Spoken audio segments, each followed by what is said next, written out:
So I apologize in advance. I'm going to try to really focus more on what I'm talking about, not on the background of dry eye, but on what I do in the practice clinically to help the patients so that they can be sent off for surgery and have the good outcomes. So this is something we've always heard. I'm sure you've heard your patients say, but my eyes water, they're not dry. And it's because we need to really focus and teach our patients that it's a reflex tear. It's an evaporation process that's occurring, and it's due to the MGD that they have. So, as Mateen was saying, that most people will say, okay, here's some drops, and then they go to the store, and this is what they see, and it's extremely confusing and very frustrating, and lots of patients will actually leave the practice and go elsewhere because they have tried all this stuff. And they didn't really need us to tell them what to do, and they're not happy, and they're going to be running into problems. So we need to come up with a better way to address this the very first time we meet them. So meibomian gland dysfunction. Everybody has heard of it. I don't know how many people have actually been able to scan their patients' lids and look at the meibomian glands to see what we're dealing with, but when we're, I'm not used to this. There was the red button? Red button. Okay. So when I'm working with a patient and I have their scans up in my exam lane, I'll show them their pictures, and then I will have a little sheet in here that's this one. It will show them what the progress of meibomian gland dysfunction is. So here, we have what is supposed to be normal. We want those glands nice and long and lean. And here, we can see that they're starting to get a little congested. They're fattening up. Then the next thing that happens is that they'll start to get kind of twisty-turvy. I don't know if, can you see it over on that side too? Then the next thing that occurs is we'll get this kind of jumbly mess that starts to form at the tips. And this is the tip starting to atrophy. So we know here, and as well here, that things are starting to go south. So this is really the beginning of the meibomian gland dysfunction. The next thing that occurs is that the tips do atrophy. They start to shorten to the point where they just die off completely. And we have to remember this is a chronic and progressive disease. Once this disease starts to form, we don't really have a timeline on how long it takes, but we know over time that it is going to progress, and there's absolutely no question on that. So again, it's form and function. So we were looking at the form with the patient and trying to understand where they are in that realm. And then the function is, again, pressing on those glands. This little device right here, this is called a meibomian gland expressor. That applies a 0.03 psi pressure on the glands, which is equivalent to what the pressure of a blink is. So when we're pushing those glands, we're not trying to express the gland. We're not trying to release the material. We're really testing to see what is coming out when the patient blinks. So what is their function? How much oil are they getting on that surface as they're going throughout their day? So that 0.03 psi is important. We don't want to overdo it, which is very easy to do in order to determine how many glands are working. And the recommended way to use this expressor is to apply it on the temporal side, and you catch about 5 glands over there, in the central, and then on the medial. So we're counting 15 glands on the lid, and out of those 15 glands, how many do we see releasing the oil? And so in my chart, I will record MBE, meibomian gland expressor, and it will be 5 out of 15, 10 out of 15. Normal is considered 11 or higher, and moderate would be from 6 to 10, and severe is going to be 5 and under.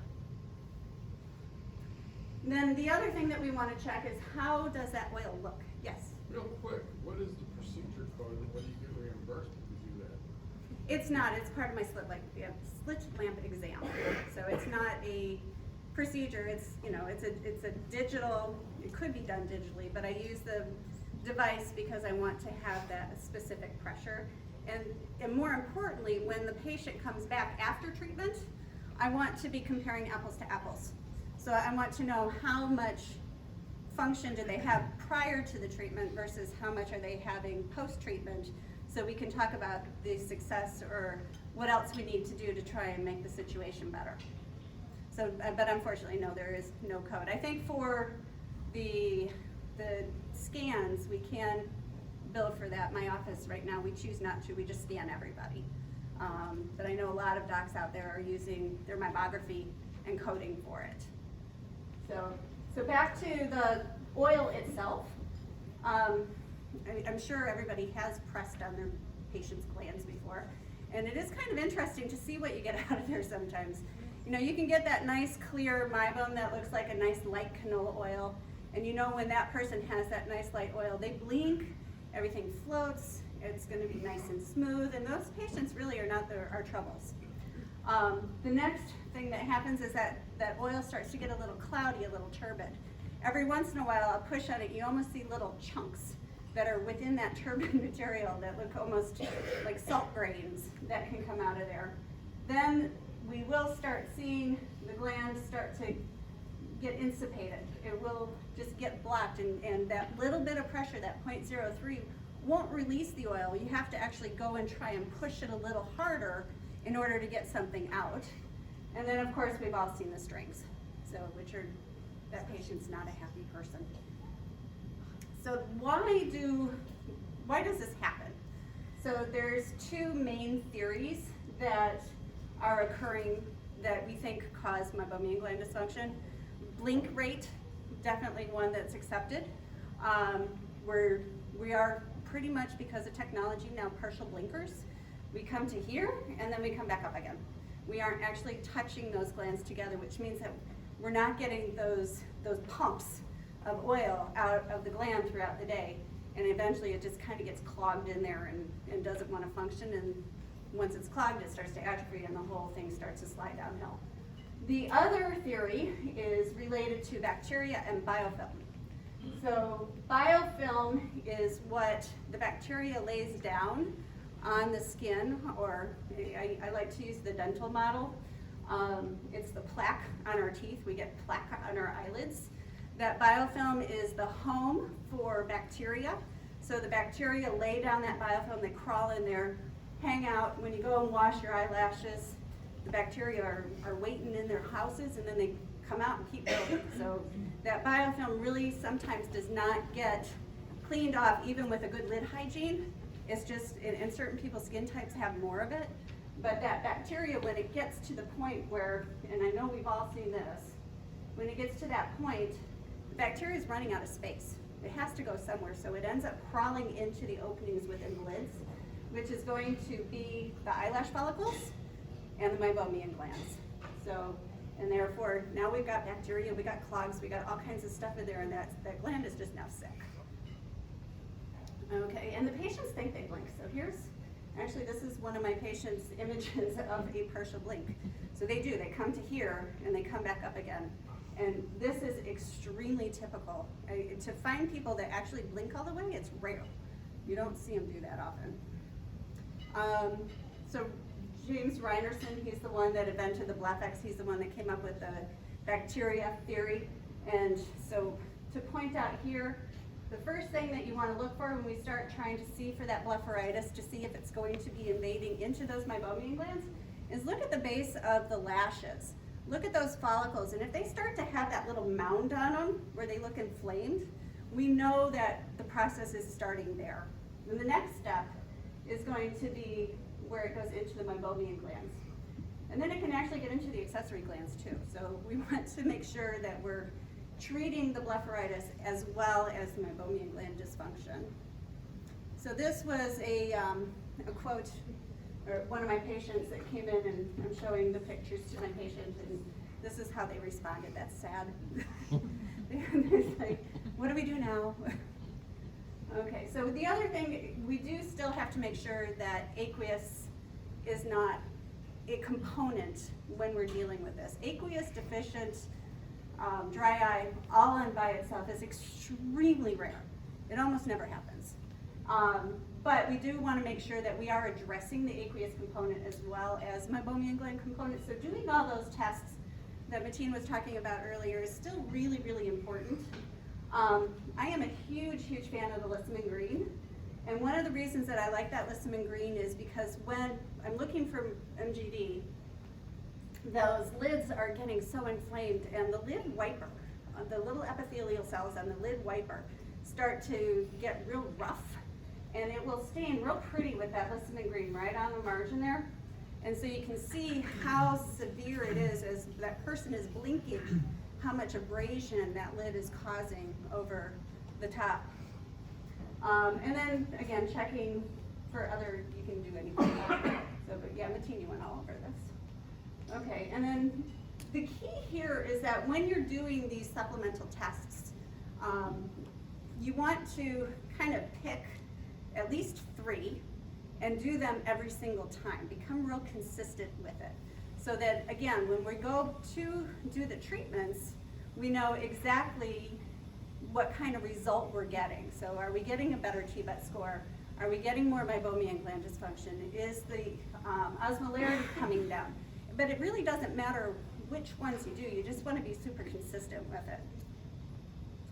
So how do we treat it? And this is what my patients really like, is that I will tell them, you know, we don't need drugs.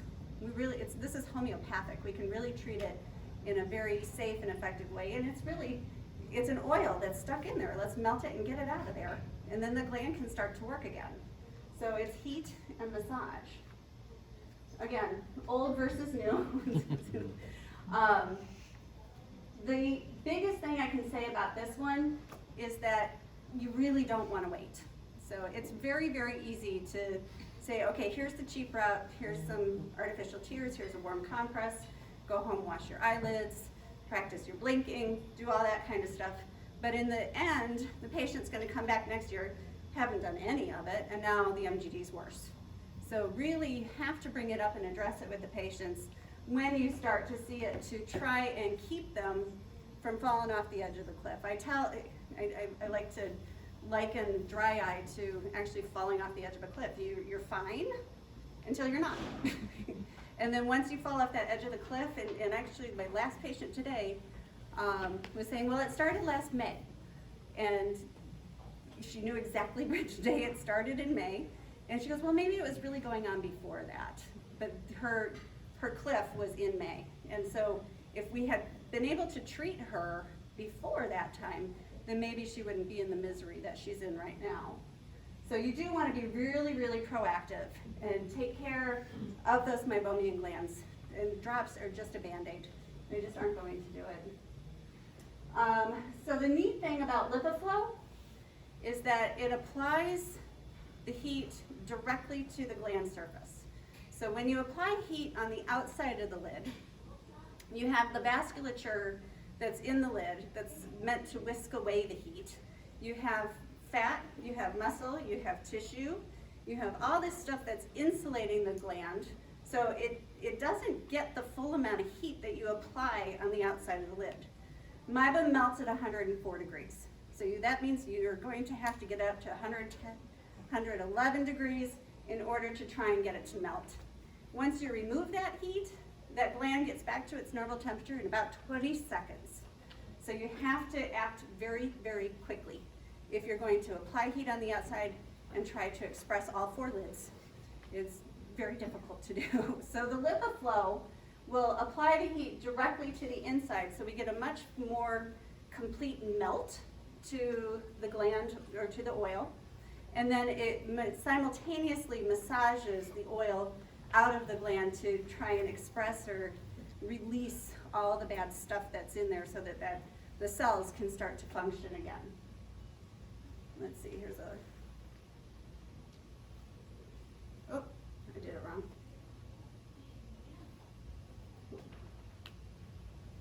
Just hit the play button? Yeah, on the screen. Hold on.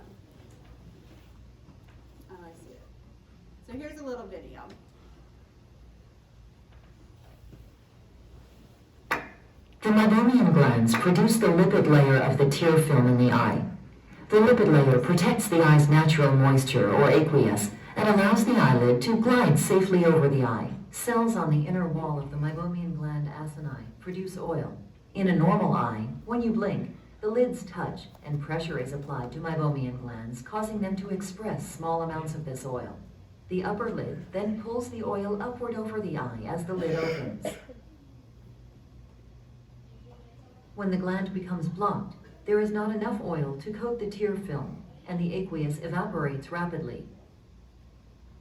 Without adequate lubrication between them, the eyelids and cornea can abrade each other, causing inflammation and cell damage to the lid wiper and cornea. Simply removing meibomian gland blockage isn't enough. The acini may not start producing oil again until the accumulation of dead cells within them are flushed. The LipiFlow system uses heat and a 12-minute pressure profile to remove blockages in the meibomian glands. By heating the glands from the inside, blockages are liquefied. Gentle pressure is applied from outside the lid, from the base of the gland to the gland opening, removing blockage and flushing dead cells from the gland. The LipiFlow activator insulates on its inner surface and vaults the cornea to protect it from heat. Therapeutic heat of 42.5 degrees is accurately controlled and directed outward, away from the cornea to the lids. The device never lets the cornea exceed a safe 39.5 degrees, unlike chemical heat packs that have been shown to overheat. Also, unlike manual lid massage. LipiFlow safely applies pressure to the lids, not to the cornea or the globe. So that's a little video that I show my patients in the office when we're having a conversation about having the treatment done. Yes? Again, I'm gonna be blunt.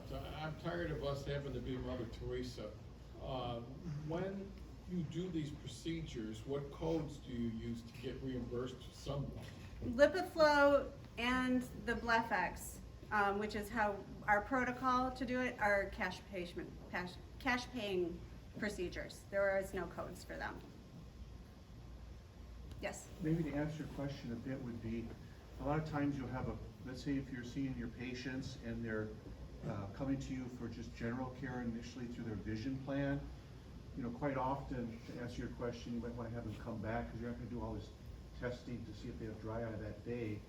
What we typically do is have them come back with what we call an ocular surface evaluation, and then you can bill medical. So some of those tests that you're doing, you'll be reimbursed based on I'm not that, concerned about that that as aspect of much it. as those procedures and the time that you spend on the procedures. Yeah, and as she answered, she did it, yeah, that's the good thing. It is and honestly, in my office, I'm not the one performing the procedures. I have my staff performing the procedures. So it's not taking up my time. Yes? Yeah, on this was a great talk. I really learned a lot. On your video with LipiFlow, is the heat only coming externally and not internally? Or No, is it's it only internal. The heat is So it's only coming from your internal. corneal shield or the corneal protector? Yes, area? it's like a scleral shield that is, that goes under the lids. Uh-huh. It radiates heat outwards. Okay, from There's that shield. From that shield, and then the bladder is on top that expresses the glands, again, simultaneously while it's being heated. Because I thought the video said it was coming from the outside, but. No, it's coming, it's radiating outward from the shield, which is tucked in between the globe and the lids. So, I don't know how, let's see, I'm trying to get this. Been tons and tons of studies that show that LipiFlow works.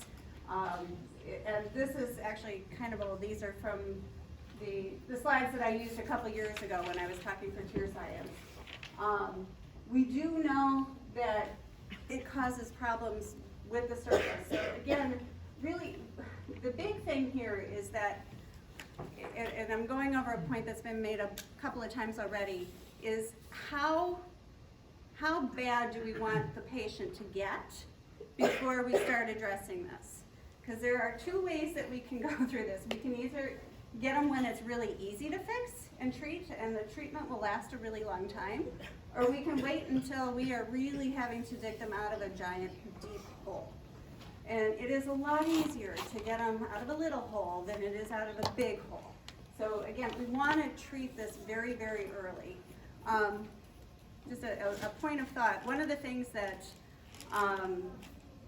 that Mateen was saying is that when we're sending our patients for cataract surgery, it helps them out a lot if we're sending them and they already have a great surface. So when I'm working with my patients who, I know that this is probably the last time I'm going to write a glasses prescription. I see that they have meibomian gland dysfunction. It's probably going to be a year down the road.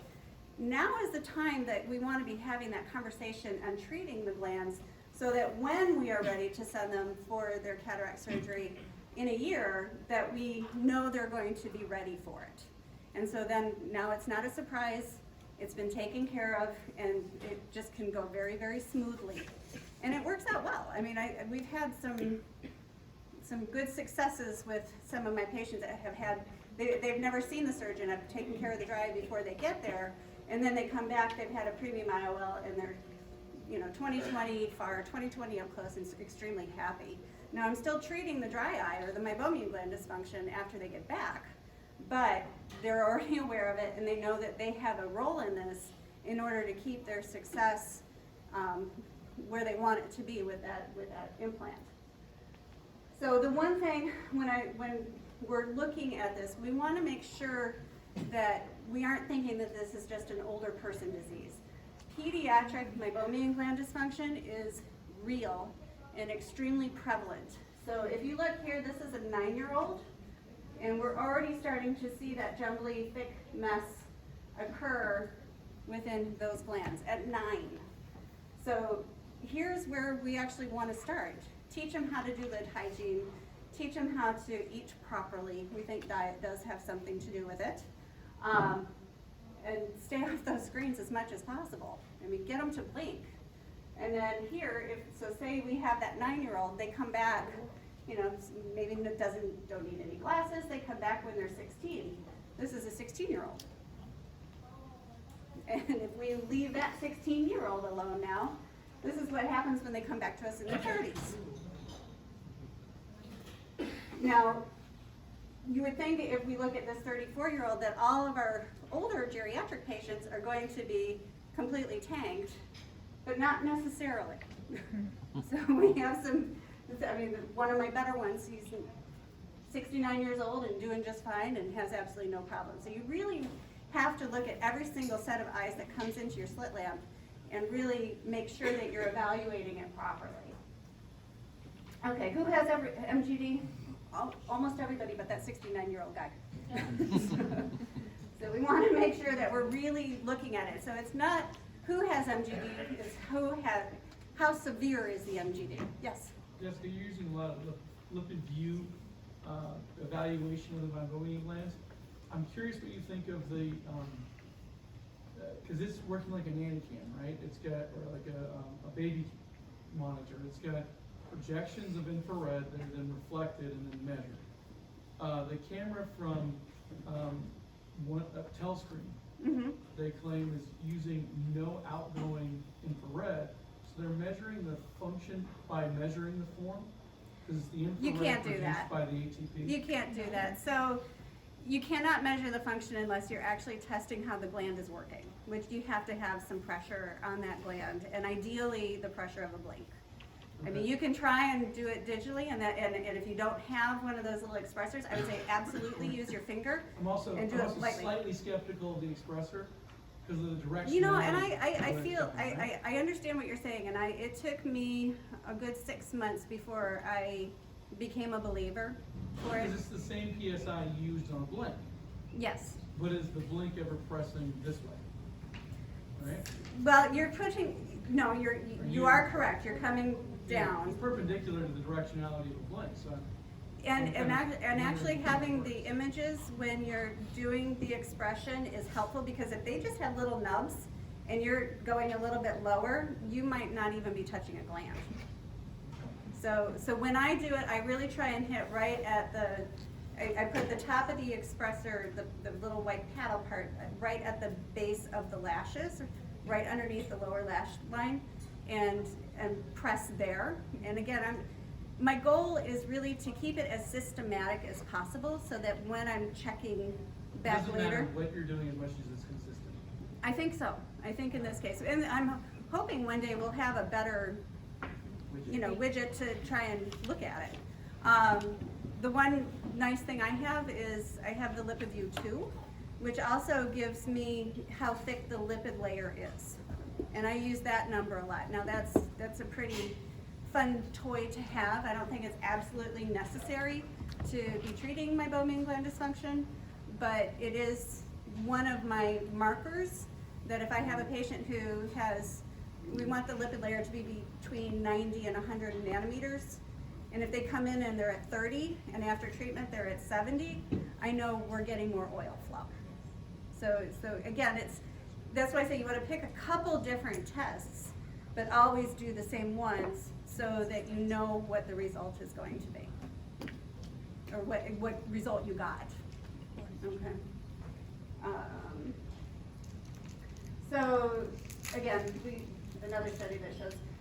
So LASIK and PRK, we all know that LASIK can certainly cause problems. One of the theories there is, again, the blink. We're cutting corneal nerves, and it can decrease the blink process, so we might not be getting as many complete blinks. We end up with more meibomian gland dysfunction. So again, blinking is, and then don't forget about our Sjogren's patients. We want to remember them, but really most of the Sjogren's patients have MGD as well. So you're going to be treating both the aqueous and the MGD forms of the dry eye at the same time. And then it's important to remind our patients that once we treat, it is a chronic progressive disease. One treatment does not fix the problem. It is something that is going to have to be repeated periodically throughout their life. And the more home maintenance they do, the less frequent it's going to be. And it also depends on when you catch them. If they're super severe, we're going to be treating more often. If we catch them and we get them early when it's nice and easy, the treatment can last 3, 4, 5, 6 years maybe. The studies, I think, show up to 4. But with my patients, I'm seeing some that I really expect to have at least 5 years out of one treatment where we're going to have results. So one of the things that I wanted to talk about today is that this is a procedure that we as optometrists and the community that we're in can actually work with each other. So not everybody wants to go out and spend all the money on the equipment or even get involved in this, but really we should all be really treating this properly. And you really need to, for the right patients, make sure that they are having the right procedures so that they can get this taken care of. So if you don't have the equipment and you want to do the best for your patient and take care of them, then some things are going to have to be done in your office so that when you see them back, you know that they're getting the result that we are all expecting. So again, we want to get that baseline measurements and keeping those tests consistent, counting the glands. We use the speed questionnaire pretty much for everybody who walks in the door. So those are simple things that you can implement in your practice to make sure that you have the baseline, and then when they have the treatment, they come back to you, we know if they got better or not. The other thing that's really important is making sure that we take care of that blepharitis. So if the blepharitis or Demodex is there, and we go and heat those lids up and try to express things out, the result will happen, but it's not going to be nearly as good as if you eliminate the blepharitis or treat it as much as possible. And really debriding is the best way to go about it. I'm a big fan of the BlephX treatment. The Zocular has been working really well as well. Zocular you don't need any equipment for. It's something that you can use right in the office. Super, super simple. It's an out-of-pocket payment system for the patient, so a little extra reimbursement on the part of the referring OD. And then the next thing you do is the LipiFlow. So this is one of my staff members having hers done. So this, it's not painful. It's actually quite pleasant. It feels like a little mini eyelid facial. A couple patients might prefer to have one eye done at a time if they have some claustrophobia. But really, when we have patients that come in to have it done, they're excited, they leave, and they feel wonderful. Maybe not so much the next day, but that day they feel wonderful. The next day they don't feel as good because all that oil that actually was working for them has been discharged out of their glands. So the next day they're gonna be a little bit drier. So we do counsel them on the result of the oil discharge. We supplement with artificial tears with an oil base in them, and let them know that in a couple of days it's gonna get better. And it does. So we send them home with a little care sheet that, yes? As a general rule, how frequently do you have them back for treatments? So for treatments, it's an individualized plan. So I have some patients I think the shortest time period has been 10 months. I have some patients that have had it 2.5 years ago and they're still going strong. So it really depends on the patient. So we evaluate on a regular interval. What's the regular interval? So after the treatment, I see them 8 weeks. And that gives those cells inside the gland time to start working again. And then I also see them back at 6 months. So 6 months seems to be where we see the maximum benefit of the glands working. So if I have a patient who comes in, I'll check their glands, say they have 3 out of 15 that are functioning. Usually when I get them back at that 8-week mark, I get about double. I'll see 6 that are up and running. And then at the 6-month mark, I might see 8 or 9 that are actually working. So it tends to get better. Now that depends on a lot of what they're doing at home. If they don't do anything, then it'll probably stay about the same. But if they are supplementing with their home care, then we tend to get better results from it. And then if they continue, like I said, it can last for years. So that's actually one of the issues we've had in my office is that we've gone through our patient base, we've treated everyone, and now they're good. And so we're not doing as many treatments as we used to, which is a great thing for the patients. So. And then so here's, again, following up with the glands and encouraging the home maintenance. And again, reminding them one more time that this is chronic and progressive. This is chronic and progressive. This is not going away. We make you feel better, but this is going to take work on your part. So, I think that's all I've got.